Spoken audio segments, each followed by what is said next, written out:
We've all heard the advice a million times, right? Never buy a new car. It's supposed to be the golden rule for saving money, but what if it's not always true? Today, we are going to dig into that old piece of wisdom and look at the real cost of owning a car. So let's just ask it straight up. Is buying a used car always the smarter financial move? Turns out, the answer isn't a simple yes or no. And honestly, it's a lot more interesting than that. Okay, so check this out. Daniel Ivins, who's an insurance expert over at Rates.ca, really hits the nail on the head. He says that how much you actually save depends on the car itself, its risk profile. We're talking about its history, how safe it is, and the chances it'll need some pricey repairs down the line. It's not just about age, it's about the risk you're taking on. And that idea right there brings us to the most important part of this whole conversation.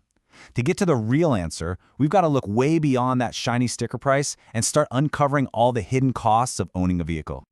The key concept we need to get our heads around is called the total cost of ownership. This isn't just the price tag you see at the dealership. Nope, it's everything you'll end up spending to keep that car on the road. Think insurance, fuel, repairs, and, this is a big one, the value it loses over time. This is the complete financial picture. So, what are these hidden costs? Well, there are three major players. First, you've got your insurance premiums, and man, can those vary from car to car. Second is depreciation. This is the silent killer of your car's value. It's the money that just vanishes as the car gets older, whether you're driving it or not. And third, of course, is maintenance and repairs, which, let's be honest, almost always go up as a car ages. All right, that's enough theory. Let's make this really concrete. We're going to run the numbers on two of the most popular vehicles you see out on the road using some fantastic data crunched by Rates.ca. First up, we've got the absolute champion of the sales charts, the true workhorse of North America, the Ford F-150 pickup truck. So we're putting a brand spanking new 2025 model with all the latest bells and whistles head-to-head with the 2018 version. It's a proven truck for sure, but it's also got 7 years of wear and tear on it. Okay, brace yourself for this number. A brand new F-150, it loses more than $17,000 in value in the first year. Just the first year. That is a huge cost, and it has absolutely nothing to do with gas or insurance. It's just value. Poof, gone. Let's look at the breakdown here.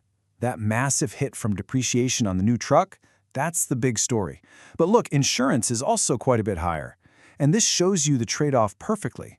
Yeah, the older truck costs more to maintain, but it's not even close to making up for that giant depreciation gap. And here's the bottom line. The total cost to own a new F-150 for just 1 year is a staggering $29 grand. That is more than double the cost of the used one. So for this truck, buying used is an absolute no-brainer. Case closed, right? Well, not so fast. Now let's switch gears and look at our second vehicle, because this is where the story really takes a turn. We're looking at the daily driver for millions of people, the super practical, super reliable Toyota RAV4. Again, we're comparing a new 2025 model to a 2018. But the RAV4, it has a totally different reputation, doesn't it? It's famous for being incredibly reliable and for holding its value like you wouldn't believe. So, does that change the math? Oh yeah, it absolutely does. For the RAV4, the total cost of owning a brand new model is only about 15% higher than owning the 7-year-old one. All of a sudden, that huge canyon between new and used, it's shrunk down to a little crack in the sidewalk. And when you look at the numbers, you see exactly why.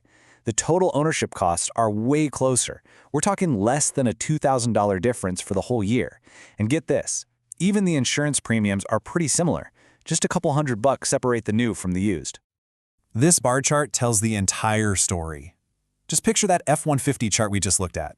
The difference here is tiny. For that small 15% premium, you could get a brand new car, a full warranty, all the latest safety tech, and an odometer that reads 0. Suddenly, the whole value proposition is completely different, isn't it? So, we've just seen two completely different stories. A truck where buying used saves you an absolute fortune, and an SUV where it barely makes a dent. So what is the real lesson here? Let's just put them right next to each other. For the Ford F-150, buying new costs a jaw-dropping 116% more in that first year. It is a huge financial hit. For the Toyota RAV4, that penalty is just 15%. This crazy contrast shows us that the type of vehicle you choose matters way more than just whether it's new or used. And that leads us to the real takeaway from all this. The smartest choice isn't about blindly following some old rule. It's about doing your homework on the specific car you want to buy. You have to investigate its unique financial DNA, how fast it depreciates, what it costs to insure, and its reputation for reliability. So, the next time you're shopping for a car, forget the old, simple question of new versus used. The only question that really matters is this: do you know the full financial story of the car you're about to buy? Because finding that answer, that's what separates a good deal from a very costly mistake.